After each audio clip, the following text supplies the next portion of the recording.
গতিকে ছোৱালী এজনীৰ যদি মাহেকীয়াটো ৰেগুলাৰ নহয় আৰু ছোৱালীজনী অকণমান শকত তেতিয়াহ'লে পৰিয়ালবৰ্গ অলপ সতৰ্ক হোৱা উচিত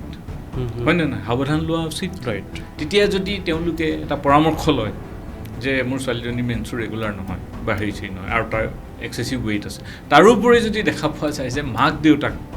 মেদবহুলতাটো গোটেই ফেমিলিতে আছে আৰু মাক দেউতাক নিজেই ডায়েবেটিক পেচেণ্ট তেতিয়াতো আৰু সতৰ্ক ল'ব লাগিব আপুনি এতিয়া আহিলে যে এইবিলাক হয় কেলে এতিয়া এইখিনি টেষ্ট কৰাই দিয়াৰ লগে লগে ছোৱালীজনীৰ এইটো ধৰা পৰি গ'ল বা সেই চিকিৎসকজনে যদি সেই ছ'ন'গ্ৰাফিখন কৰোঁতে এইটো দেখা পায় যে ছোৱালীজনীৰ মাহেকীয়া ৰেগুলাৰ হয় কিন্তু পেট অত্যন্ত বিষ পেট খুব বিষায় মাহেকীয়া সময়ত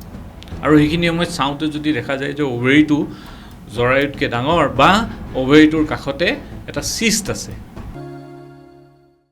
নমস্কাৰ দৰ্শকসকল, আপোনালোকে চাই আছে দীপাংকৰৰ সৈতে। আজি মোৰ সৈতে উপস্থিত আছে মোৰ ষ্টুডিঅ'ত প্ৰতীক্ষা হস্পিটেলৰ বিশিষ্ট প্ৰসূতি বিভাগৰ চিকিৎসক ডাক্তৰ দিগন্ত চেতিয়া ছাৰ আৰু ছাৰৰ সৈতে আমি আগতেও বহুতকেইটা প্ৰসূতি বেমাৰৰ সম্পৰ্কীয় ওপৰত আমি কথা পাতিছিলোঁ। বিভিন্ন বেমাৰৰ ওপৰত আমি কথা পাতিছিলোঁ। যিসকলে চোৱা নাই মই তলত ডিছক্ৰিপশ্যনৰ লিংকত দি দিম, আপোনালোকে চাব পাৰে। PCODৰ পৰা আদি কৰি বিভিন্ন বেমাৰৰ ওপৰত কথা পাতিছিলোঁ। আজি আমি নিৰ্দিষ্ট বেমাৰৰ ওপৰত কথা নাপাতোঁ। আজি আমি গোটেই সামগ্ৰিক গোটেই বেমাৰবিলাকৰ ওপৰত সেই বেমাৰটো আচলতে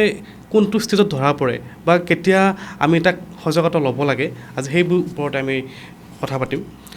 ছাৰ, আপোনাক স্বাগতম জনাইছোঁ। নমস্কাৰ। তো আপুনিতো আজি অলমষ্ট 20 ইয়াৰ্ছ এক্সপিৰিয়েঞ্চ প্ৰেক্টিছ কৰি আছে, বিভিন্ন ধৰণৰ পেচেণ্ট পাইছে, মহিলাৰ বিবাহিত অবিবাহিত পেচেণ্ট, বিভিন্ন ধৰণৰ পেচেণ্ট পাইছে। কেতিয়াবা দেখিবলৈ পোৱা যায় কিছুমান পেচেণ্ট, কাৰোবাৰ PCOD, কাৰোবাৰ ফাইব্ৰইডছ কি প্ৰব্লেম, কাৰোবাৰ চিষ্টৰ প্ৰব্লেম, বিভিন্ন ধৰণৰ প্ৰব্লেম লৈ পেলাই আহে আপোনাৰ ওচৰলৈ। এইটো আমি জানিব বিচাৰোঁ যে এইবিলাক বেমাৰ তো কিছুমান কি হয়, কেতিয়াবা আমি কেৰিয়াৰৰ আমি বেছি মনোনিৱেশ কৰোঁ, তাৰ ফলত কি হয় কিছুমান বেমাৰ আমি দেখুৱাৰ ক্ষেত্ৰত মানে লেট হৈ যায়, অলপ পলম হৈ যায় মানে। তো সেইটো লেট নোহোৱাকৈ পলম নকৰাকৈ আমি তাক সঠিক সময়ত কেনেদৰে তাক আমি চিনাক্ত কৰিব পাৰোঁ, আপুনি কি ভাবে? হয়, তোমাৰ প্ৰশ্নটো খুব সুন্দৰ। তুমি ইমান মোৰ লগত থাকি কিছুমান বস্তু ইমান মহিলাৰ বা হেৰিৰ বিভাগটোৰ কথা তুমি বহুতখিনি বস্তু জানি গৈছাগৈ মেডিকেল ছায়েন্সৰ। তোমাৰ মেইন কথাটোত ক'বলৈ গ'লে এতিয়া তোমাৰ মেইন প্ৰশ্নটোৰ উত্তৰটোৱে হৈছে যে সাৱধানতা বা সতৰ্কতা। হয়, আমি এই ক্ষেত্ৰত কি কৰিব লাগে। আৰু তুমি কৈছাই যে আমি আগতে ডিছকাছ কৰি হোৱা নালাগে, আমি আগতে কেনেকুৱা ধৰণৰ বেমাৰ ডিছকাছ কৰিছোঁ। PCOD হয়নে, পলিচিষ্টিক অভেৰিয়ান ডিজিজ, এইটো আজিকালি এটা ডাঙৰ সমস্যা। প্ৰত্যেকটো মেদবহুলতা মানে অতিমাত্ৰা তাৰপিছতে পুৰুষৰ ক্ষেত্ৰতো তাৰ প্ৰব্লেম আছে, মহিলাৰ ক্ষেত্ৰতো। কিন্তু মহিলাৰ ক্ষেত্ৰতো মোৰ বিভাগটো যিহেতু, আৰু মই যিহেতু অলপ সন্তানহীনতা বা গাইনী প্ৰব্লেমৰ ওপৰত হেৰি কৰোঁ, ট্ৰিট কৰোঁ, গতিকে আমি মহিলাৰ পাৰ্টটো বেছিকৈ লওঁ। আৰু এই মেদবহুলতা বা এই PCOD, এই হৰম'নবিলাকে আমাৰ বহুত ধৰণৰ প্ৰব্লেম আমাক আনে। গতিকে মই গোটেই বস্তুটো তোমাৰ গোটেই প্ৰশ্নবিলাকৰ উত্তৰ, ইমান ডাঙৰ প্ৰশ্ন মই হেৰি কৰিব নোৱাৰোঁ, তথাপি মই ভাগে ভাগে এটা গ্ৰুপ ৱাইজ মই বস্তুখিনি ব্ৰেকডাউন কৰি পিনে তোমাক এটা বস্তু ক'ব বিচাৰোঁ যে ইয়াৰ সতৰ্কতা আৰু সাৱধানতা আমি কেনেকৈ ল'ব লাগে। যে এইটো হয় যে তিৰোতা এগৰাকী, মহিলা এগৰাকী যেতিয়া তেওঁলোকৰ প্ৰথম মাহেকীয়া আৰম্ভ হয়, সাধাৰণতে কিমান 10-12 বছৰত আজিকালি প্ৰায় দেখা পোৱা যায়, পিৰিয়ড হৈ যোৱা যায়। তাৰপিছত প্ৰথম 1.5 বছৰ 2 বছৰৰ কাৰণে সিহঁতৰ পিৰিয়ডবিলাক খেলি মেলি হ'ব পাৰে। কিন্তু ধৰা কোনোবা এটা পৰিয়ালত এনেকুৱা হ'ল যে তেওঁলোকৰ ল'ৰা ছোৱালী পিৰিয়ডটোৱেই কাৰোবাৰ হোৱা নাই 15 বছৰলৈকে, তে মাক দেউতাক সজাগতা হ'বই লাগিব যে 15 বছৰলৈকে মোৰ ছোৱালীজনী পিৰিয়ডেই হোৱা নাই, হয়নে নহয়, আৰু তাই যথেষ্ট শকত। গতিকে আপুনি এইবিলাকত মাক দেউতাক বা ছোৱালীজনী নিজেই সাৱধানতা লৈ পিনে নিজে পৰামৰ্শ ল'ব লাগিব ডক্টৰৰ ওচৰলৈ। আপোনাৰ ওচৰৰ ডক্টৰৰ ওচৰলৈ যাওক, আপুনি হেৰিলৈ যাওক, সেইখিনি পৰামৰ্শ লওক যে কিয় মাহেকীয়াটো হোৱা নাই সেইখিনিলৈকে। আৰু কাৰোবাৰ হৈছে, হৈ পিনে প্ৰথম 1 বছৰ 1.5 বছৰ ইৰেগুলাৰ হৈ আছে, ঠিকে আছে, ইৰেগুলাৰ হৈ আছে, ছোৱালীজনী পাতল, খোৱাত খাদ্যত হেৰি আছে, ঠিকে আছে। কিন্তু কাৰোবাৰ কি হ'ল 2 বছৰ 2.5 বছৰ সি ইৰেগুলাৰেই হৈ আছে। তেতিয়াহ'লে প্ৰত্যেকটো মাইকী মানুহৰ এটা মহিলা চক্ৰ এটা নাই জানো, মেনচুৱেল চাইকেল, মানে মাহিলীৰ চক্ৰ এটা, সেই চক্ৰটো কেনেকুৱা হয়? 28 দিনীয়া হয়। তাৰে 14 দিনত আমাৰ এগ এটা হ'বৰ কাৰণে যিটো পিৰিয়ড আমি ফলিকুলাৰ ষ্টেজ বুলি কওঁ, আৰু ছেকেণ্ড ভাগটো যিটো আনাডাৰ 14 বা 15 ডেইজ হ'ল ছিক্ৰেটৰী ষ্টেজ। তাৰমানে যদি ফাৰ্টিলাইজেশ্যন হয়, প্ৰজননৰ ক্ষেত্ৰত আহে, আনমেৰিডত প্ৰজননৰ ক্ষেত্ৰত নাই। ছেকেণ্ড ষ্টেজটোত কি হয়, সেইটো ছিক্ৰেটৰী ষ্টেজত এগ সংশ্লেষণ হৈ পিনে তাৰপিছত যেতিয়া প্ৰজনন নহয়, সি ক্ষয় যায় 28 দিনত মাহেকীয়াটো। গতিকে ছোৱালী এজনীৰ যদি মাহেকীয়াটো ৰেগুলাৰ নহয় আৰু ছোৱালীজনী অকণমান শকত, তেতিয়াহ'লে পৰিয়ালবৰ্গ অলপ সতৰ্ক হোৱা উচিত, হয়নে নহয়? সাৱধান লোৱা উচিত। তেতিয়া যদি তেওঁলোকে এটা পৰামৰ্শ লয় যে মোৰ ছোৱালীজনী মেন্সটো ৰেগুলাৰ নহয় বা হেৰি নহয় আৰু তাৰ এক্সেচিভ ৱেইট আছে, তাৰোপৰি যদি দেখা পোৱা যায় যে মাক দেউতাক মেদবহুলতাটো গোটেই ফেমিলিতে আছে আৰু মাক দেউতাক নিজেই ডায়েবেটিক পেচেণ্ট, তেতিয়াতো আৰু সতৰ্ক ল'ব লাগিব আপুনি। কেলৈ? এইবিলাক জিনতো যায়। গতিকে বাপেকৰ ডায়েবেটিছ আছে, মাকৰ ডায়েবেটিছ আছে, গতিকে ল'ৰা ছোৱালীৰ ক্ষেত্ৰত হ'ব। তো মই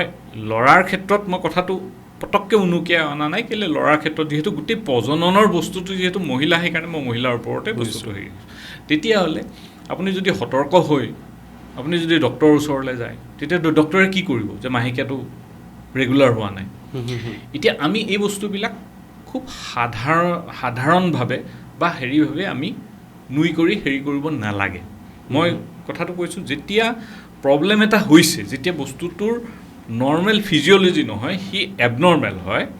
পেথলজি, এবনৰ্মেল মানে পেথলজি, যে মাহেকীয়াটো ৰেগুলাৰ হোৱা নাই, মেদবহুলতা আছে, তেতিয়া ছোৱালীজনীক আমি প্ৰাইমেৰী চেণ্টাৰতেই হওক বা ছেকেণ্ডেৰী চেণ্টাৰতেই হওক বা টাৰ্চিয়াৰী চেণ্টাৰত আমি কিছুমান বস্তু চাব লাগে প্ৰত্যেকেই। মই এইটো মেছেজ এটা চবলৈ দিছোঁ, তাৰমানে চবেই চাব লাগে যে এইটো নিজে ঠিক হৈ যাব, কি হৈ আছে মানে আচলতে। একজেক্টলি কেলৈ কৈছোঁ, আজিৰ যুগত এতিয়া গভৰ্ণমেণ্টে নিজৰ ইমান চেষ্টাৰ বলত প্ৰত্যেকটো ডিষ্ট্ৰিক্টতে, প্ৰত্যেকটো চাব ডিভিজনতেই আজিকালি স্ত্ৰীৰোগ বিশেষজ্ঞ আছে, চেণ্টাৰ আছে, চাব চেণ্টাৰ আছে, চিভিল হস্পিটেল আছে, টাউনত হেৰি আছে, আৰু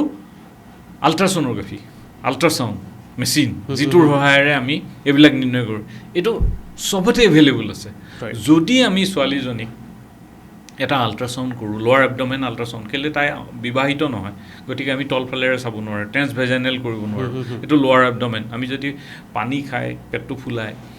আমি যদি চাওঁতে আমি কি চাওঁ, আমি এইটো চাব লাগে যে জৰায়ুটো, প্ৰথম কথা হ'ল যে জৰায়ুটো আছে নাই। এতিয়া ছোৱালীজনীয়ে মাহেকীয়া হোৱা নাই 15 বছৰলৈ আৰু ছ'ন'গ্ৰাফি কৰোঁতে বোলে জৰায়ুটো নাই, সেইটোতো এবনৰ্মেল হয়, সেইটোতো আৰু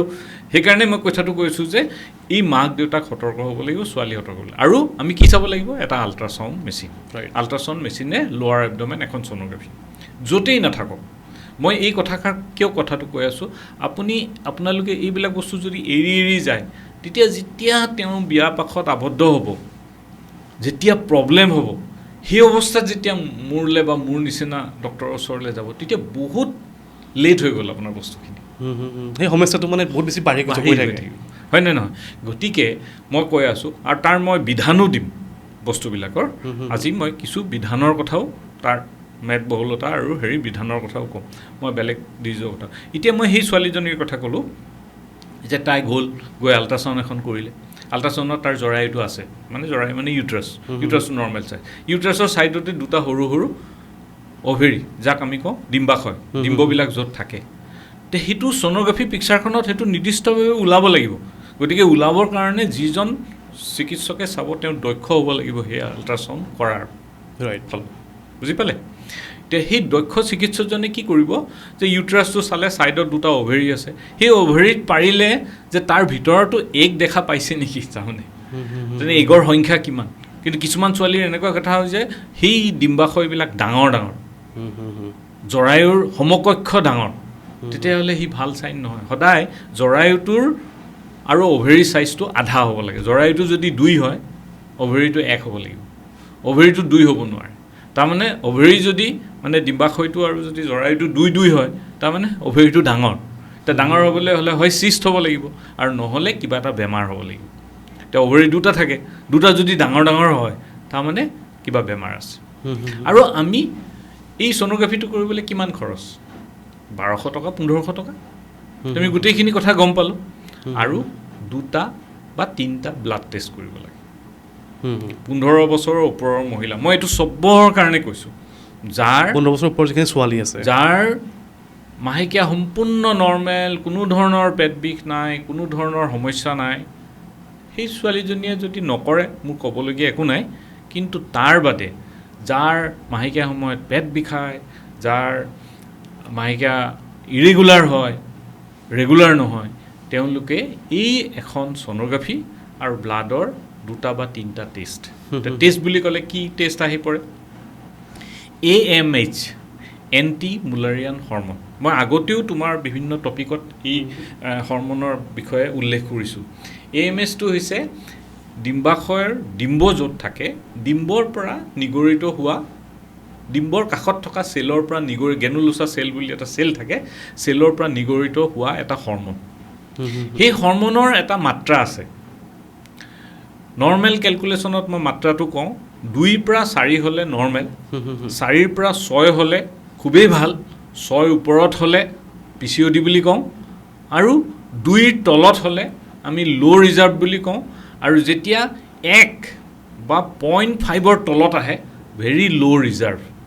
ৰিজাৰ্ভ মানে কম ৰিজাৰ্ভ নাই আৰু ৰিজাৰ্ভ বেছি মানে মোৰ দেন 6 সেইটো PCOD গতিকে সেই হৰম'নটো যদি চাই দিয়া যায় 700-800 টকা পৰিব বা 1000 টকাই পৰিলে হৰম'নটো যদি ভেলুটো আহে ছোৱালীজনীৰ 11-12 তাৰ মানে কি ই মোৰ দেন 6 PCOD ছ'ন'গ্ৰাফিয়ে দেখাইছে যে ছোৱালীজনী কমপ্লেইন হৈছে যে মাহেকীয়া মোৰ ৰেগুলাৰ নহয় আৰু জৰায়ুটোতকৈ অভাৰীৰ চাইজবিলাক ডাঙৰ আৰু হৰম'নৰ মাত্ৰাটো মোৰ দেন 6 তাৰ মানে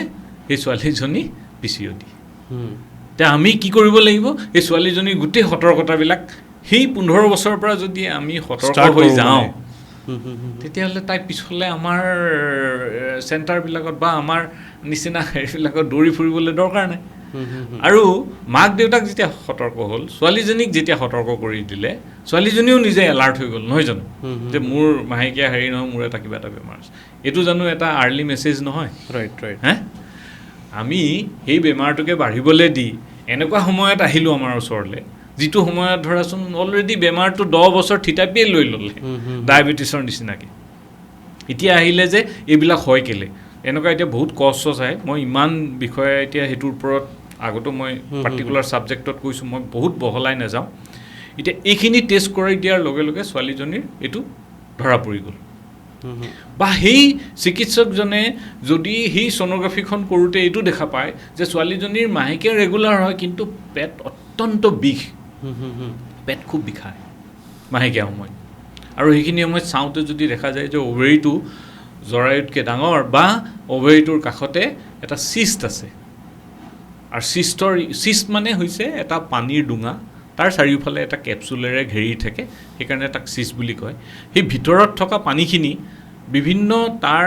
আৰ্কিটেকচাৰৰ কাৰণে তাৰ যিটো আল্ট্ৰাচাউণ্ডে দিয়ে সেইটো ডিফাৰেণ্ট হয় যেতিয়া সি শুদ্ধ পানী হয় সম্পূৰ্ণ ক'লা হয় যেতিয়া ব্লাড হয় শুকাই যায় সি হোমোজিনাছ এটা বেলেগ এটা শ্বেডো এটা দিয়ে গতিকে ছ'ন'লজিষ্টবিলাকে বা গাইনকলজিষ্টবিলাকে সেইটো বস্তু ষ্টাডি কৰিব পাৰে যে সেইটো কি হয় বা কি ধৰণৰ চিষ্ট বা সেই অভেৰীৰ ভিতৰত যদি আমি চিষ্ট এটা পাওঁ সেইটো সম্পূৰ্ণ ক'লা নহয় কিন্তু অলপ ধৰা হোমোজিনাছ এটা গ্ৰে কালাৰৰ নিচিনা লগতে যদি বোলে হোৱাইট বগা তাৰ দৃশ্য মানে বগা তাৰ প্ৰতিছবি তাৰ মাজত আছে কেতিয়াবা ডাৰ্মইড আমি খুব কমনলি পোৱা যায় ছোৱালীৰ ক্ষেত্ৰত ডাৰ্মইড মানে কিছুমান বোন কিছুমান স্কিন কিছুমান চুলিজাতীয় বস্তু হৈ পিনে অভেৰীৰ ভিতৰত এটা টিউমাৰ গঠন হয় তেতিয়া আমি সেই ছ'ন'গ্ৰাফিটোৰে আৰু এই ব্লাড টেষ্ট কেইটামানেৰে আমি গোটেই বস্তুটো নিৰ্ণয় কৰিব পাৰিলোঁ কিমান আৰ্লি ষ্টেজত ৰাইট বুজি পালা এতিয়া AMHৰ উপৰিও আমি 2টা হৰম'ন আৰু পাৰিলে চাব লাগে এটা হৈছে থাইৰয়ড যিটো আমাৰ উত্তৰ পূৰ্বাঞ্চলত খুব আমাৰ যেহেতু উত্তৰ পূৰ্বাঞ্চলত নদ নদী বা যিমানবিলাক আমাৰ খেতি বাতি হেৰি হয় তাত অলপ আয়োডিন ডেফিচিয়েঞ্চিৰ এটা মাত্ৰা আছে সেইকাৰণে গভৰ্ণমেণ্টে আয়োডাইজ চল্ট চবৰ কাৰণে হেৰি কৰে আৰু আমি খাওঁ এইবিলাক আয়োডাইজ চল্ট গতিকে থাইৰয়ডটো এটা আমাৰ আৰু থাইৰয়ড এটা ৰিপ্ৰডাক্টিভ হৰমন হয় ই ৰিপ্ৰডাকশ্যনৰ কাৰণে মাহেকীয়া চক্ৰৰ কাৰণে হেৰি কাৰণে থাইৰয়ড হৰমনৰ দৰকাৰ গতিকে আমি থাইৰয়ড হৰমনৰ মাত্ৰাটো আৰু প্ৰলেক্টিন বুলি এটা হৰমন আছে ব্ৰেইনৰ পিটুইটাৰী গ্লেণ্ড তাৰমানে ব্ৰেইনৰ এটা গ্লেণ্ড থাকে ব্ৰেইনৰ এটা মধ্যভাগত এটা সৰু গ্লেণ্ড এটা আছে পিটুইটাৰী এণ্টেৰিয়ৰ আৰু পষ্টেৰিয়ৰ এনেকৈ দুটা গ্লেণ্ড থাকে এই পষ্টেৰিয়ৰ পিটুইটাৰীৰ পৰা এটা হৰমন স্বীকৃত হয় সেইটোক প্ৰলেক্টিন বুলি কয় এই প্ৰলেক্টিন হৰমনটো আমাৰ প্ৰজননৰ এটা হৰমন হয় ই পিছলৈ গৈ যেতিয়া এটা মহিলা গৰ্ভধান হয় যেতিয়া ব্ৰেষ্ট ফিডিঙৰ সময়ত এই হৰমনৰ ৰোল আছে আৰু বহুত ক্ষেত্ৰত বিয়া হোৱাৰ আগতো এই হৰমনে আমাৰ চাইকেল মেনষ্ট্ৰুৱেল চাইকেলৰ লগত ইয়াৰ সম্পৰ্ক আছে বহুতৰ কি হয় ছোৱালী অৱস্থাতে ই মাত্ৰাটো বহুত বেছি পোৱা যায় আৰু বহুত ক্ষেত্ৰত বিয়াৰ আগমুহূৰ্তটো বা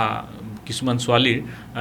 সিহঁতি আহে আমাক কমপ্লেইন কৰে যে ব্ৰেষ্টৰ পৰা কিছুমান বগা মানে গাখীৰৰ নিচিনা ডিছচাৰ্জ ওলায় আমি গেলেক্টৰিয়া বুলি কওঁ তে সেইবিলাকতো সেই প্ৰলেক্টিন মাত্ৰাটো বেছি থাকে বাঢ়ি থাকে গতিকে সেই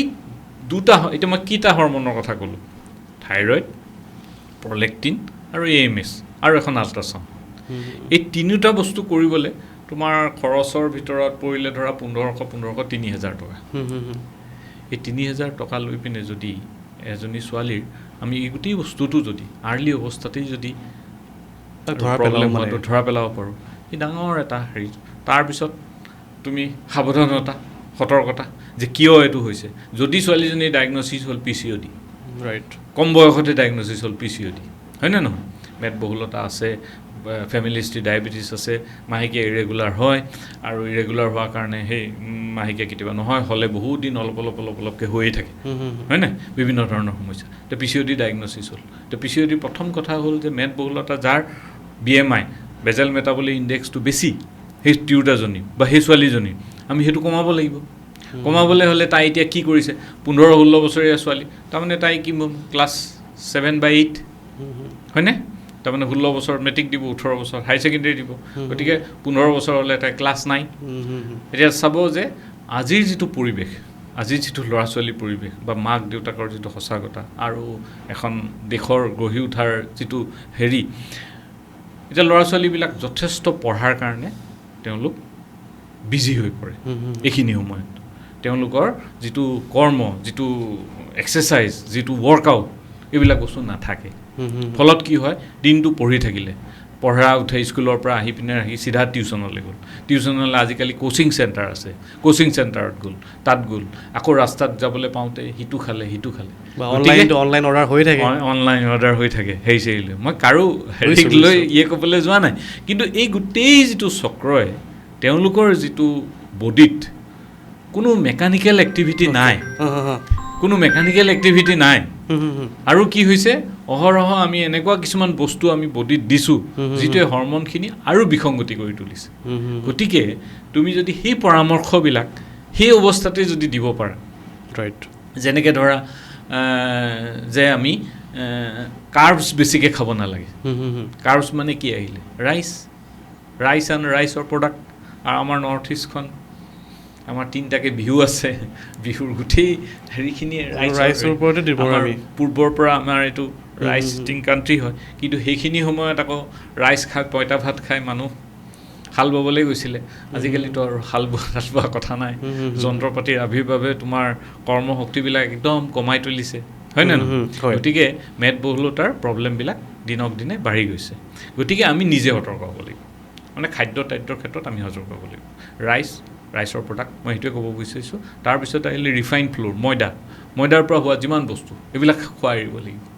তো ময়দাৰ পৰাতো চব বস্তুৱেই হয় তুমি biscuit bread noodles cake pastry চিঙেৰা কচুৰি চব ময়দাৰ পৰা পিজ্জাৰ পৰা আৰম্ভ কৰি তো এইবিলাক কমাব লাগিব নিজৰ বোলে মই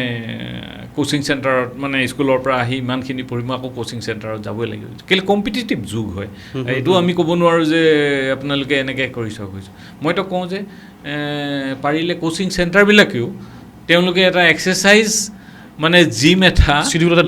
লগত এটা ৰাখিব লাগে তেওঁলোকে পঢ়োৱাৰ ক্ষেত্ৰত ল'ৰা ছোৱালী যদি অকণমান এক্সাৰচাইজ কৰাই পঢ়া মেলা কৰাই তেতিয়া মই ভাবোঁ মগজুত অলপ বেছিকৈ সোমাব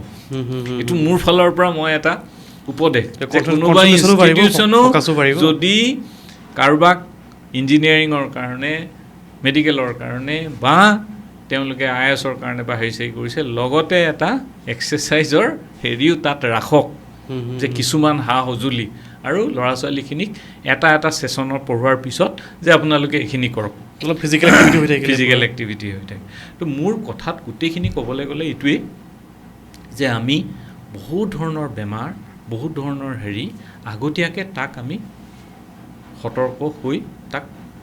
সাৱধান অৱলম্বন ল'ব পাৰোঁ প্ৰতিষেধ ল'ব পাৰোঁ এইটোকে কয় নহয় আমাৰ এটাতো বিভাগেই আছে SPM ছ'চিয়েল প্ৰিভেণ্টিভ মেডিচিন তাৰমানে প্ৰিভেনশ্যন ইজ বেটাৰ দেন কিয়ৰ গতিকে আমি যদি PCOD প্ৰিভেণ্ট কৰিলোঁ আমি যদি আগতে টিউমাৰ এটা প্ৰিভেণ্ট কৰিলোঁ আমি গোটেই বেমাৰটোৱে কিয়ৰ কৰিলোঁ ৰাইট সেই মহিলাজনীয়ে আকৌ কি হ'ব যেতিয়া পঢ়ি উঠি তাই গ্ৰেজুৱেশ্যন হ'ল মাষ্টাৰ্ছ হ'ল বা ক'ৰবাত জব পালে তাৰপিছত তেওঁ বিয়া পাশত আবদ্ধ হ'ল এইখিনি প্ৰব্লেম নাই বিয়া পাশত আবদ্ধ হ'লে যদি কোনো প্ৰব্লেম নাই তেতিয়াহ'লে ল'ৰা ছোৱালী হোৱাটো প্ৰব্লেম নাই ৰাইট আৰু যদি তেওঁ প্ৰব্লেম আছে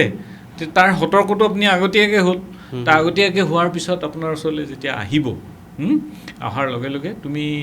সেইখিনি প্ৰায় তেওঁ সতৰ্ক হৈয়ে আছে নহয় তেতিয়াহ'লে তোমাৰো কি হৈছে পিন পইণ্ট তাৰ ট্ৰিটমেণ্ট কৰাৰ এটা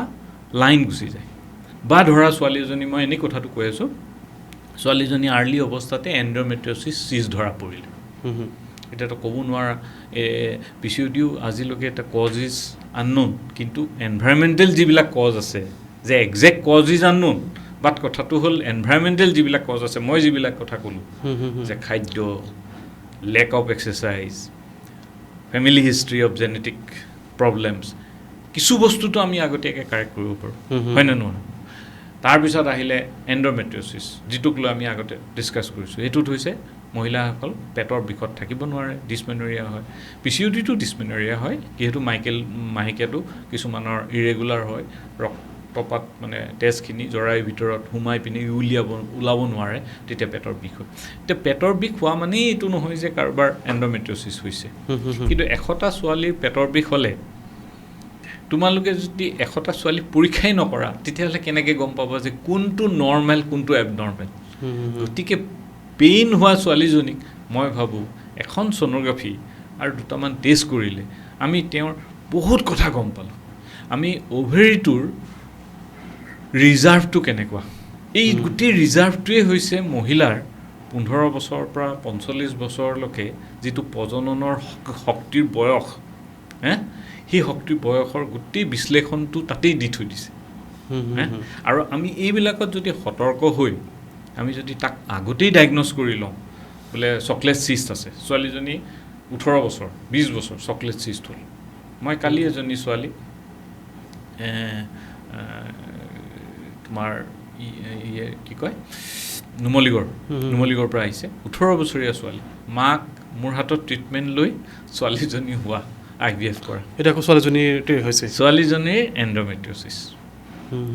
মই যোৱাকালি অপাৰেশ্যন কৰিব লগা হৈছে কেলে তাই যথেষ্ট বেছি বস্তুটো বাঢ়ি গৈছে আৰু চিষ্টবিলাক ডাঙৰ আৰু তাই পেটৰ বিষত থাকিব নোৱাৰে আমি চবকে আকৌ অপাৰেশ্যনৰ কাৰণে লৈ নাযাওঁ চিষ্ট হ'লেই যে অপাৰেশ্যন কৰিবলৈ এনেকুৱা কথা নহয় কিন্তু কিছুমান তাত মাত্ৰা থাকে মই আজি আৰু গোটেই বস্তুখিনি বিষলাই ছাবজেক্টটো ইমান ডাঙৰ যে মই ক'ব নোৱাৰোঁ তথাপি ছোৱালীজনী পেটৰ বিষ আৰু এইবিলাকত থাকিব আল্টিমেটলি ডিচিশ্যন ল'ব লগা হ'ল যে তেওঁক হেৰি কৰিব লাগে এতিয়া এই যে তাই সতৰ্কটো যদি আমি আগতীয়াকৈ হওঁ আৰু তাৰপিছত তেতিয়া মই চাৰ্জাৰী কৰিলোঁ চাৰ্জাৰী কৰোঁতে কি হয় আমি চিষ্ট এটা হোৱা মানে সি অভেৰিত হোৱা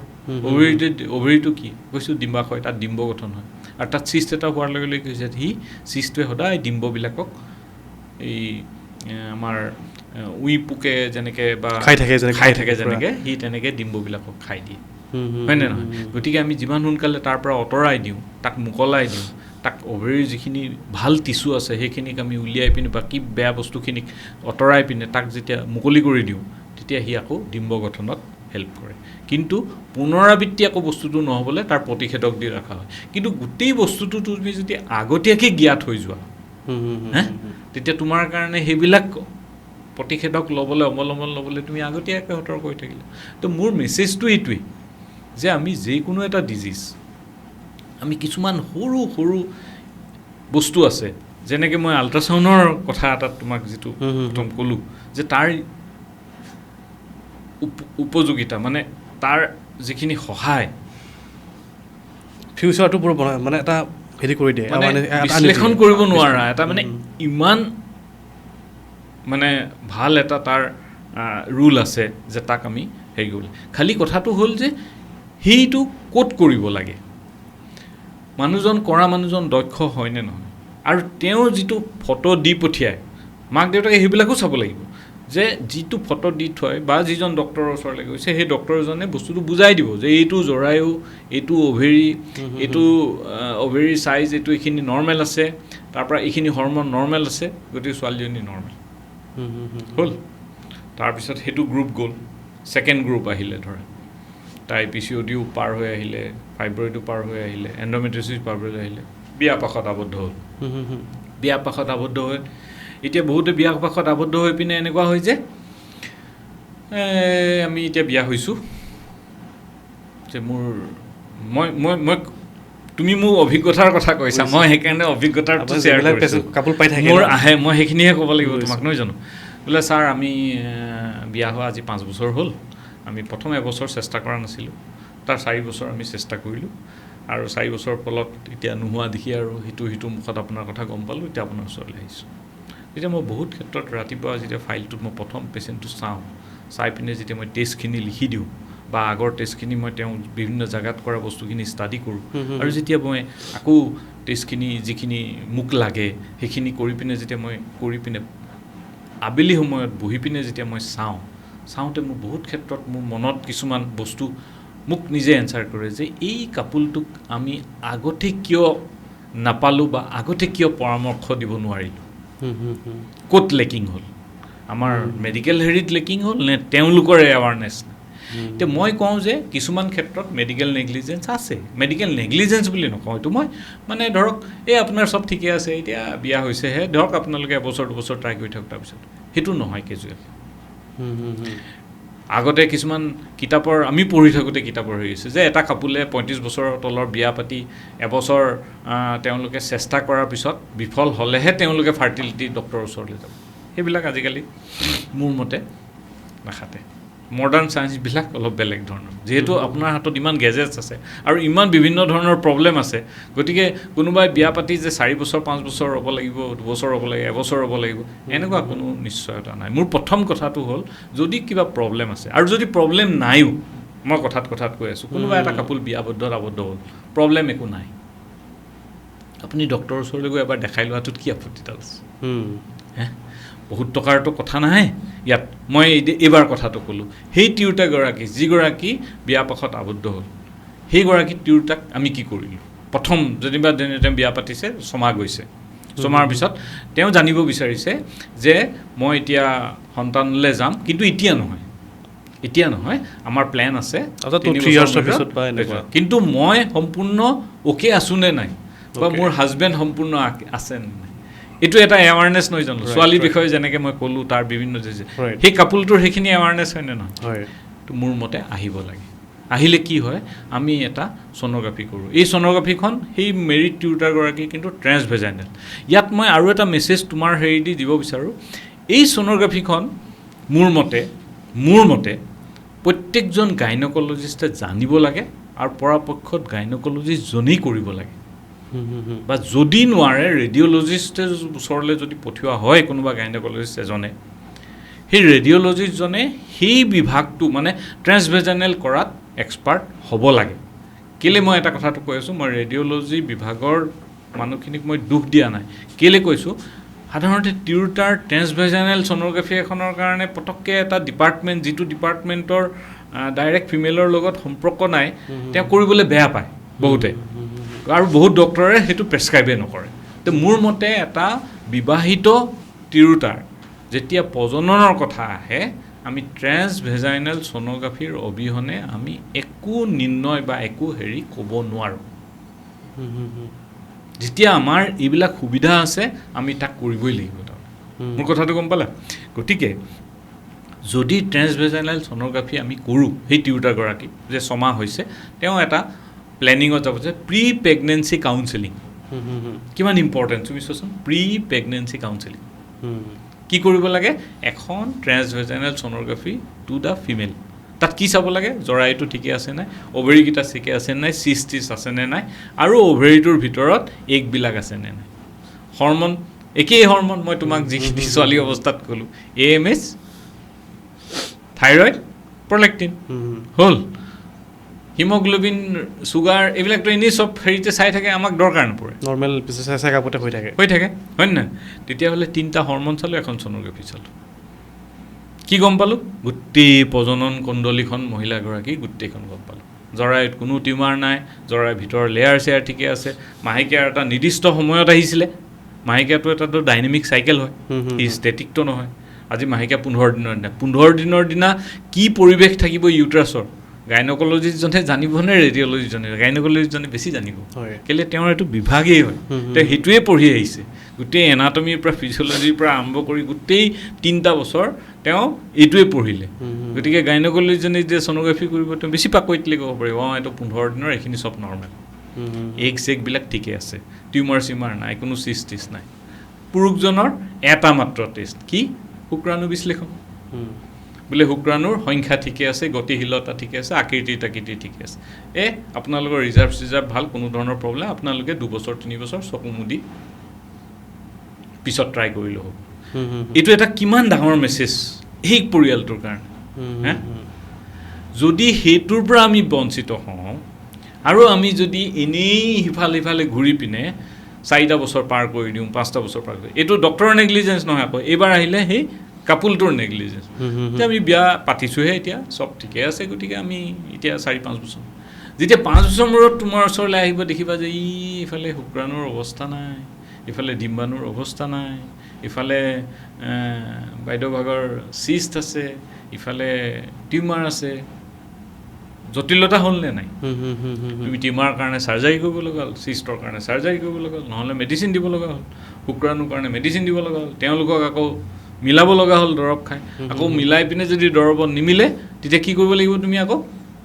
তেওঁলোকক এছিষ্টেড ৰিপ্ৰডাক্টিভ টেকনিক যিটো আমি কৰোঁ IUI IVF বা IVFৰো বিভিন্ন পৰ্যায় ইক্সিটিক্সিত লৈ যাব লগা এটা জটিলতা হ'ল নে গতিকে মই কৈছোঁ সেই কাপুলটোৱে যদি তেওঁৰ নিজৰ অঞ্চলৰে এজন দক্ষ চিকিৎসকৰ ওচৰলৈ গৈ এইখিনি বস্তু কৰে আৰু মই কথাটো কৈয়ে দিছোঁ ইয়াটোৰ লগত ট্ৰেন্সভেজাইনেল ছ'ন'গ্ৰাফি মাষ্ট হয় ডক্টৰজনে নিজে কৰিব লাগিব নহয় ৰেডিঅ'লজিজনে কৰি সেই ৰিপৰ্টবিলাক আৰু কোনো বস্তু লিখিতভাৱে নহ'ব প্ৰতিছবি লাগিবই প্ৰত্যেকটো বস্তু বুজিলা হৰমনখিনিৰতো লিখা থাকিলেই আৰু হাজবেণ্ডৰ শুক্ৰাণুৰ হেৰিটো থাকিলেই বছ ৰিজাৰ্ভ আছে মোৰ ৰিজাৰ্ভ মানে কি মোৰ বেংকৰ সঞ্চয় আছে তাৰমানে গতিকে মোৰ পইচা আছেই গতিকে বেংকত যিহেতু সঞ্চয় আছে মই মোৰ কাম কৰি থাকোঁ গতিকে মই 4-5 বছৰ পিছতো মই প্লেন কৰিলে কোনো প্ৰব্লেম নহয় বুজিলা মই এটা কাপোলৰ এনেকুৱা হ'ল যে একদম কম হ'ল বা টিউমাৰ এটা ওলালে যিটো কাৰণে এতিয়া তেওঁ এইবিলাকত কৰিলে এতিয়া প্ৰজনন কৰিব তেওঁ নোৱাৰে হাজবেণ্ড কিবা এটা কামত আছে বিদেশত থাকে বা ক'ৰবাত কামত তেওঁ কোনো ধৰণৰ প্ৰজনন এতিয়া কৰিব নোৱাৰে যে এনেকুৱা কিবা পদ্ধতি আছে নেকি ডক্টৰ যে এনেকুৱা কিবা পদ্ধতি আছে নেকি যে মোৰ প্ৰজনন বস্তুটোক মই ধৰি ৰাখিব পাৰোঁ এইফালে মোৰ এগৰ শক্তি কম এইফালে মোৰ টিউমাৰ আছে এইফালে হাজবেণ্ড বিদেশত থাকে বা ক'ৰবাত চাকৰিত থাকে য'ৰ পৰা হেৰি কৰিব নোৱাৰে মই তেওঁলোকৰ কাৰণেও কওঁ যে আমাৰ এতিয়া আধুনিক যুগত বহুত সা সুবিধা বাঢ়িলে বহুত ধৰণৰ আমাৰ এইবিলাক সা সুবিধা আছে আমি সেই কাপুলটোৰ কাৰণে কাউন্সেলিং কৰি যদি দৰকাৰ হয় যে আমি এইটো দেখোঁ যে তেওঁলোকৰ এগবিলাক নষ্ট হৈ যাব 2 বছৰ 3 বছৰ 5 বছৰত এনেকুৱা এটা পৰিস্থিতি আহিছে আমি কি কৰোঁ তেওঁলোকক বেজি দি সেই এগবিলাক আহৰণ কৰি হাজবেণ্ডৰ শুক্ৰাণু লৈ তাক ভ্ৰূণ বনাই ভ্ৰূণটো ফ্ৰিজ কৰি থৈ দিলোঁ খৰচী প্ৰক্ৰিয়া মান টকা খৰচ হ'ব প্ৰাইভেট ছেটআপত মই গভৰ্ণমেণ্ট কথা ইয়াত ক'বলৈ নাযাওঁ কেলে বস্তুবিলাকৰ বহুত হেৰি আছে আৰু আজিকালি সুবিধাবিলাক চবতে আছে এতিয়া আহিলে সেই ভ্ৰূণটো যদি আমি ফ্ৰিজ কৰি থৈ দিওঁ 2026ত যদি মই ফ্ৰিজ কৰিলোঁ আৰু মই কোনো পধ্যেই 5 বছৰ 2031 বা মই 2036ৰ আগত মই কোনো পধ্যেই মানে প্ৰজনন হ'ব নোৱাৰোঁ মোৰ মানে ইমানেই প্ৰব্লেম আছে বা হেৰি আছে 2026ৰ ভ্ৰূণটো 2036ত 2026 হৈ থাকিব তোমাৰ বয়স আৰু সম্পূৰ্ণ তাৰ যিটো আকৃতি আৰু যাৰ যিটো গুণাগুণ সি 26 হৈ থাকিব কেনেকুৱা এটা সাইন্টিফিক অগ্ৰগতি টেকনলজি আহিছে সাইন্টিফিক অগ্ৰগতি এটা যে মোৰ টিউমাৰ অপাৰেশ্যন কৰিলোঁ মোৰ ইটো কৰিলোঁ সিটো কৰিলোঁ চব হ'ল মোৰ এম্ব্ৰায়ো মোৰ বেংকত সঞ্চয় হৈ আছে গতিকে মই আৰামছে 5 বছৰৰ পিছত মই বিবাহ পাশত মই প্লেন কৰিব পাৰোঁ আৰু বেবী ল'ব পাৰোঁ এতিয়া তাৰ কাৰণে কি কৰিব লাগিব তেওঁলোক আহিব লাগিব ডক্টৰে সতৰ্ক কৰিব লাগিব এইবিলাক মানুহ সতৰ্ক হ'ব লাগিব ৰাইট তো সেইটো এটা গ্ৰুপ গ'ল যাৰ মই যি কৰিব লাগে সেইখিনি কথা ক'লোঁ তৃতীয় এটা গ্ৰুপ আহিলে যাৰ ল'ৰা ছোৱালী হৈ গ'ল মই মোৰ ওচৰলৈ অহা তুমি সেইটোৱে সুধিছিলা মই পৰ্যায়ক্ৰমে দুটা গ্ৰুপ ক'লোঁ এতিয়া থাৰ্ড গ্ৰুপটো ল'ৰা ছোৱালী হ'ল তেওঁলোকক কিবা কৰিলোঁ মেলিলোঁ দৰৱ দিলোঁ বা কিবা ট্ৰিটমেণ্ট কৰিলোঁ IVI কৰিলোঁ IVF কৰিলোঁ ল'ৰা ছোৱালী হ'ল গ'ল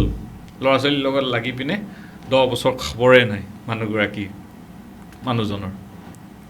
আকৌ আহিলে 10 বছৰৰ মূৰত বা 5 বছৰৰ মূৰত বা কোনোবা 6 বছৰৰ মূৰত যে ছাৰ মোৰতো এতিয়া মানে আগতে টিউমাৰ হৈছিলে আপোনাক দেখালোঁ মেলিলোঁ এইখিনি অপাৰেশ্যন হ'ল তাৰপৰা ল'ৰা ছোৱালী হ'ল তাৰপৰা আপোনাৰ খা খবৰে নাই এতিয়া টিউমাৰ আকৌ লৈ আহিলে বা তেওঁৰ কাহানিও চেকআপেই হোৱা নাই এতিয়া মোৰ আৰু এটা তোমাৰ থ্ৰুৰেদি এটা যোৱা প্ৰশ্ন মানে সেইসকল মহিলাসকলৰ যিসকলে ল'ৰা ছোৱালী সব সম্পন্ন কৰিলে যিসকলে তেওঁলোকৰ ফেমিলি হিষ্ট্ৰী কমপ্লিট কৰিলে কিন্তু তেওঁলোকও কি বোলে আমি নিশ্চিন্ত আমাৰ একো হেৰি নাই নেকি নহয় নেক্সট টাইম প্ৰব্লেম নহয় বুলি ভাবে হ'ব পাৰে কেলে 35ৰ ঊৰ্ধত সব মহিলাৰে এগৰ প্ৰব্লেম আহে সেইকাৰণে 35ৰ ঊৰ্ধত মহিলাবিলাকৰ গৰ্ভপাতৰ সংখ্যা বেছি 35ৰ ঊৰ্ধৰ মহিলাৰ বেবিবিলাকৰ ডাউনছ বা এনেকৈ জেনেটিকেল প্ৰব্লেমবিলাক বেছি অটিজিম হৈ যায় বেবিবিলাকৰ অটিজিমটো নহয় মানে অটিজিমটো অকল জেনেটিক কজেই নহয় তাত এনভাইৰনমেণ্টেল কজো থাকে সেই থাকে কিন্তু ডাউন চিণ্ড্ৰম বা এনেকুৱা বহুত ধৰণৰ কিছুমান আছে ডাউন চিণ্ড্ৰম এডৱাৰ্ড পেটাউটো এনেকৈ বহুত ধৰণৰ জেনেটিক হেৰি আছে সেইবিলাকৰ সংখ্যাবিলাক বেছি এতিয়া কথাটো হ'ল যে সেই মহিলাবিলাকে দ্বিতীয় সন্তানৰ কাৰণে বা নিজৰ স্বাস্থ্যটো এবাৰ চোৱা উচিত নে ডেফিনেটলি উচিত আমাৰ মানুহৰ কমন হেৰি কি আমাৰ মানুহৰ কমন হেৰি তিৰোতাগৰাকীৰ প্ৰথম কথা হ'ল যে মোৰ গালত কিবা এটা দাগ পৰিছে মোৰ চকুৰ তলত কিবা এটা দাগ পৰিছে মোৰ কিবা এটা চেপৰ প্ৰব্লেম হৈছে মই গ'লোঁ চিকিৎসকৰ ওচৰলৈ মোৰ ছালৰ কিবা এটা প্ৰব্লেম হৈছে মই গ'লোঁ চিকিৎসকৰ ওচৰলৈ গৈ দেখুৱালোঁ মেলিলোঁ মোৰ কিবা বাহিৰত কিবা এটা হৈছে দেখুৱালোঁ কিন্তু আটাইতকৈ নেগলেক্ট পাৰ্ট কোনটো মাইকী মানুহৰ জানানে এই ল'ৰা ছোৱালী হৈ যোৱাৰ পিছত কেতিয়াও মানুহগৰাকীয়ে কিবা এটা প্ৰব্লেম নহ'লে তোমাৰ ওচৰলৈ আহি পিনে যে মোৰ জৰায়ু মুখখন চাই দিয়ক কেলে সেই বস্তুটো সদায় লুকাই থাকে মাইকী মানুহৰ আৰু আমি বিভাগৰ ডক্তৰ হয় গতিকে আমাৰ ওচৰত যেতিয়ালৈকে প্ৰব্লেম নহয় তেতিয়ালৈকে নাহে এতিয়া মোৰ কথাটো হ'ল এইটো প্ৰব্লেম নহ'লেহে মানে প্ৰব্লেম হ'লেহে আহিব লাগে তাৰ আগতে আহিব নালাগে মোলৈ আহিব লাগে প্ৰত্যেকটো তিৰোতা 35ৰ ঊৰ্ধত আহি জৰায়ু মুখখন এবাৰ চেক কৰিব লাগে ব্ৰেষ্টকেইটা এক্সামিনেশ্যন কৰিব লাগে ব্ৰেষ্টৰ আল্ট্ৰাচাউণ্ড কৰিব লাগে কিবা ধৰা পৰিলে আকৌ তাৰ ওপৰৰ মেম'গ্ৰাফি বা MRI এনেকুৱা ধৰণৰ কৰিব লাগে জৰায়ু মুখখন চাই পিনে জৰায়ু মুখখন লুকাই থাকে গতিকে কাহানিও তাক চোৱা নহয় সেই প্ৰসূতিৰ সময়তে যিটো পৰ্বৰ সময়তে তুমি চালা তাৰপিছত আৰু চোৱা চুইলে জৰায়ু মুখত ঘাঁ আজি যে গভৰ্ণমেণ্টে ইমান কষ্ট কৰি যে HPV ভাইৰাছৰ ভেকচিন ল'ব লাগে সব তিৰোতাক হেৰি কৰিব লাগে কি আমাৰ উত্তৰ পূৰ্বাঞ্চলত ইনফেকশ্যনৰ ৰেটটো বেছি আৰু চাৰ্ভাইকেল কেঞ্চাৰৰ প্ৰৱণতাটো বহুত হাই সেইকাৰণে আৰু চাৰ্ভাইকেল কেঞ্চাৰৰ 80% পজিটিভ অৰ্গেনিজিমটো হৈছে হিউমেন পিপলমা ভাইৰাছ HPV আৰু তাৰ প্ৰতিষেধক হিচাপে আমাৰ ভেকচিন এতিয়া 15 বছৰৰ পৰা 45 বছৰ সকলো তিৰোতালে 3টা শ্বট এই ইনজেকশ্যন দিয়া হয় কিন্তু এইখিনি ল'লে সেইখিনি য'ত য'ত প্ৰিকশ্যন ল'ব লাগে সেইখিনি প্ৰিকশ্যন ল'লে কিন্তু এবাৰ আহি যদি আপুনি জৰাই মুখখনকে আপুনি দেখুৱাই বা এখন ছ'ন'গ্ৰাফি মই ট্ৰেন্সভেজাল ছ'ন'গ্ৰাফি আকৌ উচ্চাৰণ কৰিছোঁ যদি চাই তেওঁ কিবা টিউমাৰ আছে নি অভেৰীৰ চাপখিনি মানে অভেৰীৰ ৰিজাৰ্ভটো একেবাৰে কমি গৈছে নেকি কেলে সেইবিলাক কমি যোৱাৰ লগে লগে কি হ'ব এই কমি যোৱাৰ লগে লগে মানুহগৰাকী কি হ'ব এগৰ পৰা এষ্ট্ৰজেন হৰমন হয় এষ্ট্ৰজেনে আকৌ কেলছিয়াম এবজৰ্পশ্যন কৰে এষ্ট্ৰজেনৰ বহুত এটা ফিমেল হয় তাৰ হৰমন এষ্ট্ৰজেন প্ৰজেষ্ট্ৰন সেইবিলাক যেতিয়া অভেৰীৰ পৰা কমি গুচি যায় মানুহগৰাকীৰ কি হ'ব মানুহগৰাকীৰ যিখিনি মানে ধৰকচোন ছেক্সুৱেল ড্ৰাইভ বা এইবিলাক চব কমি আহিব তাৰপিছত কেলছিয়াম এবজৰ্পশ্যন কমি যাব তাৰপিছত বোন উইক হ'ব অষ্টিঅ'পৰচিছ হ'ব বিভিন্ন ধৰণৰ প্ৰব্লেমে দেখা দিব এষ্ট্ৰজেন অভাৱৰ কাৰণে মানুহগৰাকীৰ গৰম ভাৱ হট ফ্লাছ এনেকুৱা ধৰণৰ মানসিক মানে লছ অফ শ্লিপ মেণ্টেল ইৰিটেবিলিটি এনেকুৱা ধৰণৰ বহু ধৰণৰ হৰমনৰ হৈছে সেইবিলাক এতিয়া কেনেকৈ গম পাবা যেতিয়া তুমি ডক্টৰৰ ওচৰলৈ যাবা ৰেগুলাৰ চেকআপত তেতিয়াহে গতিকে মই তোমাৰ এই টপিকৰ মাধ্যমেৰে বা মোৰ ওচৰলৈ যিখিনি আহে বিভিন্ন ধৰণৰ প্ৰব্লেম সমস্যা লৈ মই বহুত ক্ষেত্ৰত দেখা পাওঁ যে আমাৰ মানুহৰ যিটো এলাৰ্ট হ'ব লাগে মানে মই ক'ব বিচাৰিছোঁ যিটো সতৰ্কতা যিটো সময়ত যিখিনি বস্তু মানে ল'ব লাগে সেইখিনি আমি লওঁতে বহুত ক্ষেত্ৰত পলম হয় আৰু বহুত ক্ষেত্ৰত আমি এই বস্তুখিনি প্ৰপাৰলি নাপাওঁ আমাৰ জেগাত বিভিন্ন কাৰণত মই কাকো দুখিবলৈ নাযাওঁ ধৰক প্ৰপাৰ এটা আল্ট্ৰাচাউণ্ড নহ'ল প্ৰপাৰ এটা পৰামৰ্শ নহ'ল আৰু আল্টিমেটলি এনেকুৱা অৱস্থাত আমি পাওঁ যে তাক আমি এটা পথত নল'লে আৰু আমি আজিও ডেভেলপিং কাণ্ট্ৰি আমি ডেভেলপ নহয় আৰু আজিও আমাৰ ফাৰ্টিলিটি বা এনেকুৱা চাৰ্জাৰীৰ কাৰণে আজিও যদি মই দেখোঁ ইঞ্চুৰেঞ্চ কোম্পেনীৰ পৰা ট্ৰিটমেণ্ট কৰাৰ সংজ্ঞা 10ৰ পৰা 15%, কিন্তু বিদেশত ইঞ্চুৰেঞ্চ যদি মেডিকেল ইঞ্চুৰেঞ্চ নহয় চাকৰিয়ে নহ'ব কামেই কৰিব নোৱাৰে বা মেডিকেলত এক্সপেঞ্চিভ কৰিব নোৱাৰে মানে ইমানেই এক্সপেঞ্চিভ কষ্ট ইয়াত এতিয়া আমাৰ মেডিকেল ইঞ্চুৰেঞ্চেই নাই গতিকে গোটেই পৰিয়ালটোৰ কি হয় গোটেই বাৰ্ডেনখিনি নিজে ভুগিব লাগে এতিয়া টিউমাৰ এটা তুমি ইঞ্চুৰেঞ্চ নাই বহুত ধৰণৰ ইকনমিক প্ৰব্লেম আহি যায় আৰু এইবিলাক কিয় হয় মানুহৰ সতৰ্কতা কম গভৰ্ণমেণ্টে এতিয়া বিভিন্ন পলিচি হেৰি কৰি দিছে এতিয়া গোটেইখনকেতো সাঙুৰিব নোৱাৰে হেৰিৰে গতিকে যিসকল মানুহে এইবিলাকৰ বিষয়ে এলাৰ্ট নাথাকে বা নিজকে ইঞ্চুৰেঞ্চো কৰি নলয় আৰু তাৰপিছতো সময়তো নাহে আৰু তাৰপিছতে এতিয়া বস্তুটো বাঢ়ি গ'লে যেতিয়া কৰিব লগা হয় গতিকে মই তোমাৰ এই গোটেইখিনিৰ পৰা আৰু মই যিখিনি পাই থাকোঁ সচৰাচৰ প্ৰব্লেমত তো মই ভাবোঁ যে আমি যদি অলপ সচেতন হওঁ আমি যদি অলপ সতৰ্ক হওঁ আমি যদি অলপ খোৱা বোৱা ক্ষেত্ৰত যদি আমি অকণমান কি খাব লাগে কি খাব নালাগে মোৰ কাম কি ৰাতিপুৱাৰ পৰা গধূলিলৈকে মোৰ কাম কি মোৰ ব্যয় কিমান মোৰ কেলৰি মই কিমান ব্যয় কৰোঁ মই ব্যয় অনুযায়ীহে মই সঞ্চয় কৰোঁ যদি মই এক্সেছ সঞ্চয় কৰোঁ কি হ'ব মোৰ থাকি যাব সেইখিনি থাকি যোৱাখিনিয়ে তোমাৰ মেদবহুলতা নহয় জানো হয় হয় গতিকে এই গোটেই বস্তুটোৱেই ক'ত কেনেকৈ ধৰণৰ আছে আৰু এইটোৱেই গৈ যেতিয়া বেমাৰ আৰু সেই বেমাৰটোও যদি গৈ দিলে হ'ল তেতিয়া তোমাৰ বহুত ধৰণৰ সমস্যা আহি পৰিল তাতে তোমাৰ আকৌ ইঞ্চুৰেঞ্চ নাই তাতে তোমাৰ আৰ্থিকভাৱে দুৰ্বল গতিকে এটাৰ পিছত এটা প্ৰব্লেম আহি দেখা বুজি পালা এটা কথা সুধিছোঁ ছাৰ মই মই একদম এইটো ৰিলেট নহয় কথাটো কেতিয়াবা কি হয় কিছুমান ধৰি লওক মহিলাই কণ্ট্ৰাচেপ্টিভ টেবলেট খুব ইউজ কৰা দেখিবলৈ পোৱা যায় এইটোৱে এই ইনফাৰ্টিলিটিৰ ক্ষেত্ৰত কি এফেক্ট পৰে মানে নহয় তুমি প্ৰশ্নটো বাৰু মাজৰ পৰা এখিনি চানি পিনে সুধি কথাটো ক'লা এতিয়া কণ্ট্ৰাচেপ্টিভ পিলৰ মিনিংটোৱে হ'ল যে কণ্ট্ৰাচেপশ্যন হয়নে কণ্ট্ৰাচেপ্টিভ পিল এতিয়া কণ্ট্ৰাচেপ্টিভ পিলৰ মিনিংটো হৈছে কণ্ট্ৰাচেপশ্যন মানে ল'ৰা মানে সেই মহিলাগৰাকীক বা সেই পুৰুষ মানে কাপুলটোক ল'ৰা ছোৱালী এতিয়া নালাগে সেইটো কোনটো গ্ৰুপৰ ল'ৰা ছোৱালী হয় তেওঁৰ এটা ল'ৰা ছোৱালী হৈ উঠিব লাগিব, তেওঁ দ্বিতীয়টোৰ এটা ব্যৱধান ৰাখিব গৈছে, হয় নে? গতিকে ব্যৱধান ৰাখিবলৈ কোনটো বিধ কণ্ট্ৰাচেপ্টিভ ল'লে তেওঁ ভাল হয়, পিল নে কোপাৰ্টি নে কণ্ডম, কি বিভিন্ন ধৰণৰ আছে, সেইটো মোৰ মতে ডক্টৰৰ পৰামৰ্শ লৈ ল'ব লাগে। বা এটা তিৰোতা বিয়া পাশত আবদ্ধ হৈ পিনে ধৰক এই মই যিটো কথা ক'লোঁ 6 মাহ এবছৰ তেওঁ ল'ৰা ছোৱালী বিচৰা নাই, কোনোবাই 2 বছৰ বিচৰা নাই, কোনোবাই কণ্ট্ৰাচেপ্টিভ পিল খাই থাকে। এই কণ্ট্ৰাচেপ্টিভ পিলটো খোৱাৰ আগতে মই তোমাক সেই কথাখিনি ইয়াত সাঙুৰি ক'লোঁ যে তেওঁ যদি আহি যে মোৰ চব বস্তু ঠিক আছেনে, মই এনেকুৱা পিল এটা দীঘলীয়াকৈ খাই থাকিব পাৰোঁনে, তেওঁৰ গ'ল্ড ব্লাডাৰ লিভাৰ এইবিলাক ঠিক আছেনে, এইফালে কণ্ট্ৰাচেপ্টিভ পিলৰতো ছাইড এফেক্ট আছে। এতিয়া গভৰ্ণমেণ্ট ইনষ্টিটিউশ্যনত কিছুমান বস্তুৰ এটা লাৰ্জ স্কেলত দিব লগা হয়, কেলৈ আমাৰ ফেমিলি প্লেনিং, যিহেতু আমাৰ ভাৰতবৰ্ষখন পৃথিৱীৰ আটাইতকৈ জনবহুল এতিয়া হৈছে 140, গতিকে আমি এতিয়া প্ৰজননৰ ক্ষেত্ৰত হেৰি দিবই লাগিব। গতিকে গভৰ্ণমেণ্টে কিমান ধৰণৰ হেৰিছে, 2টাৰ ওপৰত ল'ৰা ছোৱালী হেৰি কৰিব নোৱাৰিব, এইবিলাক প্ৰতিষেধক। তো এইটো জেনেৰেল হেৰি দিব। এতিয়া জেনেৰেল বস্তুটো এতিয়া চবেই সেইভাগেতো ইউজ কৰিব নোৱাৰে, গতিকে তেওঁ তাৰ কাৰণে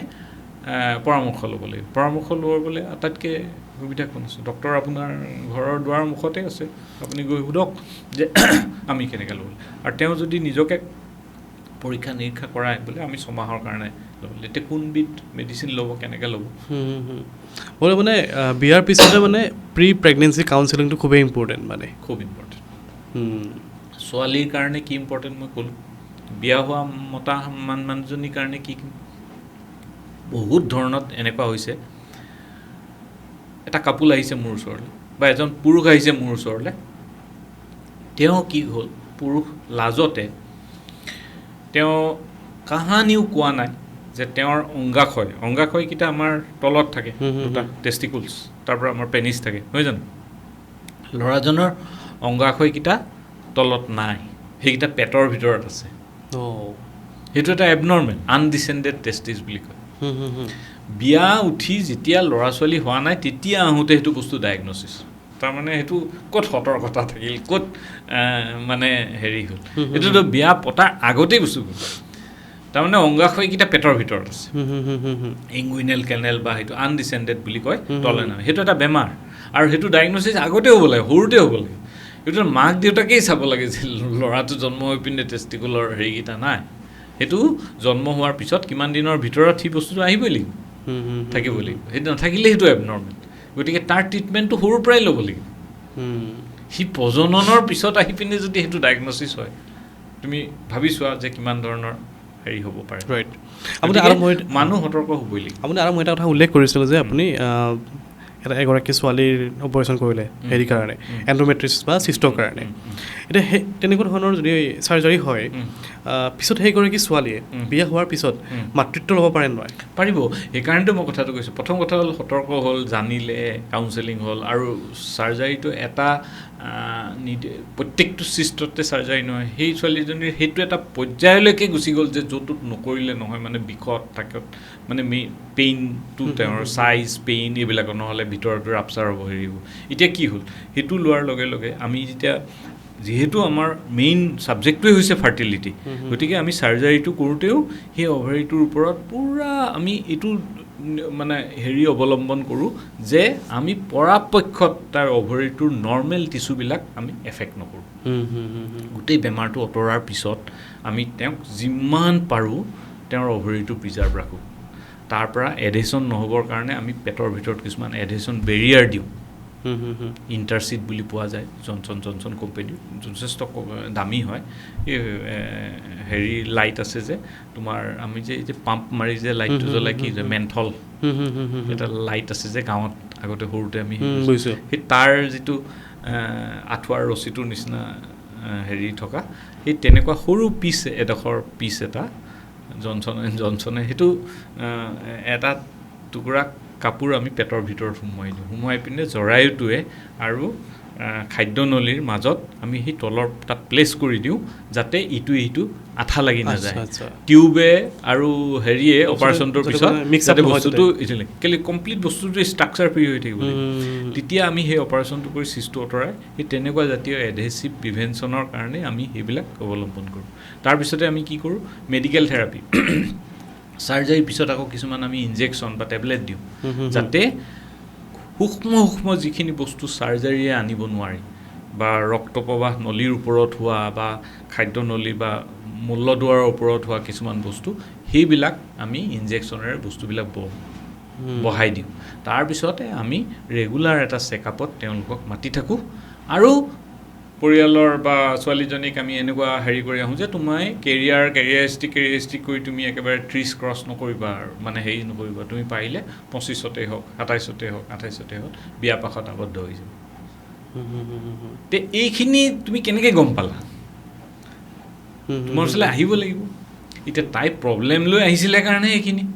আৰু কিছুমানে যে প্ৰব্লেম হৈ থকাৰ স্বত্তেও তোমাৰ ওচৰলৈ নাহে তুমি কেনেকৈ ধৰণৰ সতৰ্ক হ'ব তে তেওঁ যদি গৈ সেই ছোৱালীজনীয়ে গৈ 25ত গৈ পায়গৈ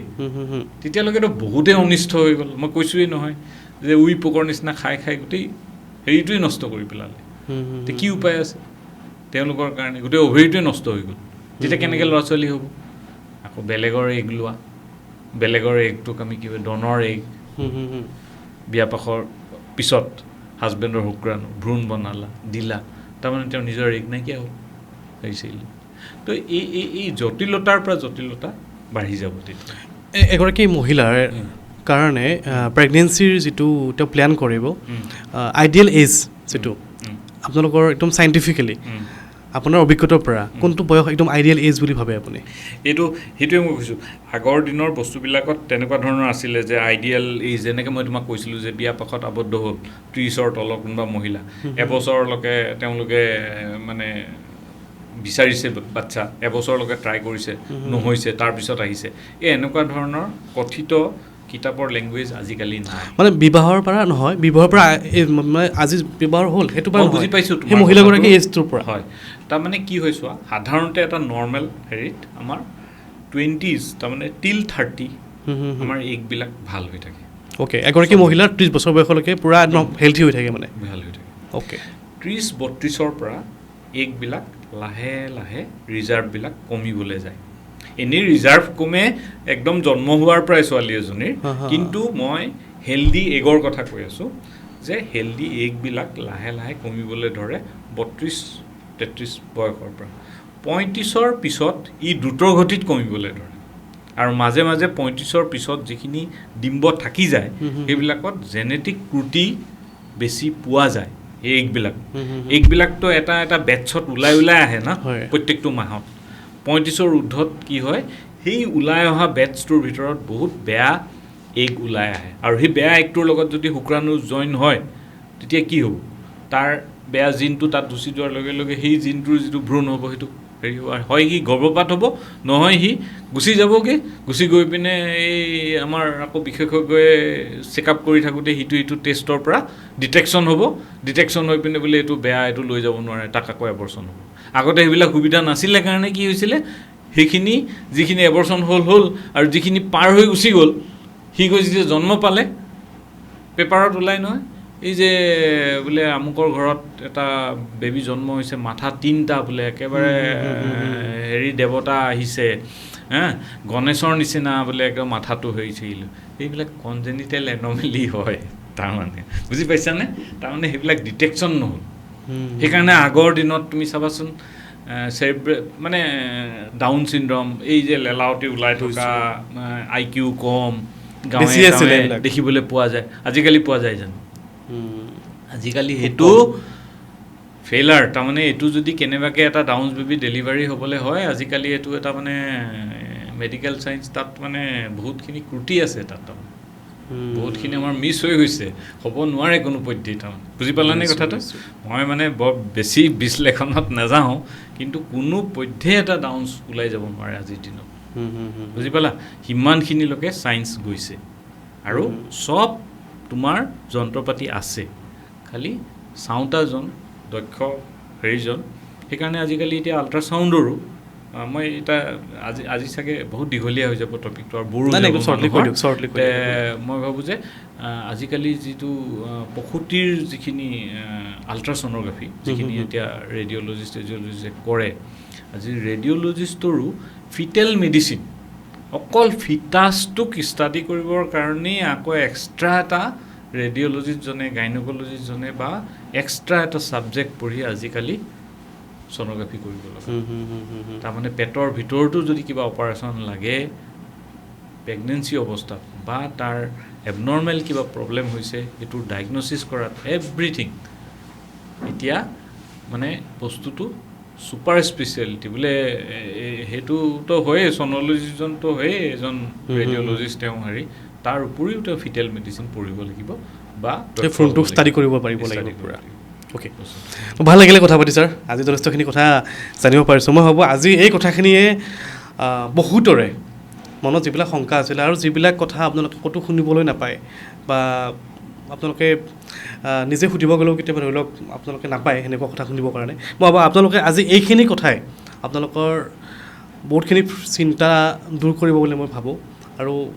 যিখিনি কথা ছাৰে ক'লে সময় থাকোঁতে যিমানখিনি পাৰে সিমানখিনি আপোনালোকে আহক ওচৰত, নিজে ওচৰত এজন দক্ষ চিকিৎসকৰ ওচৰত যাওক, গৈ পেলাই তাত আপোনালোকৰ নিজৰ কি হ'ব পাৰে কি হ'ব নোৱাৰে এবাৰ সেই ছ'ন'গ্ৰাফিটো কৰক যেনেকৈ ছাৰে ক'লে। তেতিয়াহে আপোনালোকে বুজি পাব যে ইন ফিউচাৰটোত আপোনাৰ কি প্ৰব্লেম হ'ব পাৰে আৰু তাক আপোনালোকে কেনেকৈ প্ৰিভেণ্ট কৰিব পাৰে।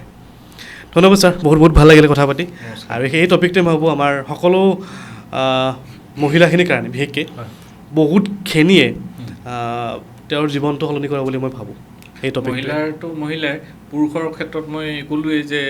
যিহেতু আংশিক প্ৰজনন গোটেই প্ৰক্ৰিয়াটো মহিলাক দিছে ভগৱানে, গতিকে তেওঁ কেৰি কৰে, গতিকে গোটেই কথাখিনি মহিলাৰ ওপৰত আহিলে। পুৰুষৰ ক্ষেত্ৰত সেই শুক্ৰাণু পৰীক্ষা, সেই মই যেনেকৈ ক'লোঁ অংগাশয়টো মানে অংগথলীত অংগাশয়টো নাই সেইবিলাক সতৰ্ক হোৱা, বা কাৰোবাৰ ছেক্সুৱেল ডিজৰ্ডাৰ হ'ব পাৰে, ধৰা বিভিন্ন ধৰণৰ ইৰিয়েকশ্যন প্ৰব্লেম আছে, কাৰোবাৰ ধৰা ইজাকুলেশ্যন নহয়, এনেকুৱা ধৰণৰ পুৰুষৰ বহুত কিছুমান প্ৰব্লেম আছে, বা ল'ৰা অৱস্থাত কিছুমান প্ৰব্লেম আছে, তেওঁলোকেও সতৰ্ক হৈ পিনে ডক্টৰৰ ওচৰলৈ যাব লাগে। বা কোনোবা মেদবহুলতা খুব শকত, তেওঁতো ভালকৈ ছেক্সুৱেল তেওঁ পাৰফৰ্ম কৰিব নোৱাৰিব তেওঁৰ সমস্যাৰ কাৰণে, বা তেওঁ কি সতৰ্ক ল'ব লাগে বেছি কৰিবলৈ, এইবিলাক নানান ধৰণৰ কথা আমি এটা বেলেগ এটা দিনত দৰকাৰ হ'লে এইখিনি। নিশ্চয়, ধন্যবাদ ছাৰ, বহুত বহুত ধন্যবাদ।